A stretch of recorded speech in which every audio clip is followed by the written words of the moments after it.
Wangkai Sigi Manung Chanba Telipati da Lam Khopchinduna Dukan Sarambasing Eviction Tounaba Changlubada Mafam Adugi Miyamna Irang Horakpada Imphal East District Executive Magistrate Khut Tharakkhre Imphal East District SDO Porongpat ki meeting Makhada ngasi ayok pung taret makhairom taba aduwaida SDO Porongpat Executive Magistrate amadi Security Force yauna Telipati da logi wangmada lam khopchinduna dukan sajilibasing Eviction chathaba horaki Eviction gi thabak adu mafam adu da leiriba teli singna pangthokpa yaroi haina athingba piraktuna irang horaki maduda maram oiraga akanma maongda nakal anigi marakta muknaki thawdok aduda teli singna nung thomlakpadagi Eviction taubada sizinariba excavator gi mingsel akai atoi thoki loinana eviction gi damak lakhiba executive magistrate ta telising aduna khut thaki Telipati da irang thokle haibagi pau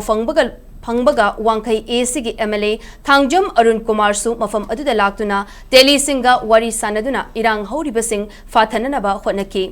MLA Thangjum Arun Kumar na mafam adu thadoktuna chatkraba matung masing yamlaba state force amadi central force na ngak selaga logi wangmada state lenda sajilamba dukan manga mapungfana eviction tauki nakalamaromda eviction chathakiba adugi mayokta masing yamlaba telisingna governor unanaba Imphal gi logbavan tamna chatnanaba hotnarakpada North AOC da security force na tinglaga thamki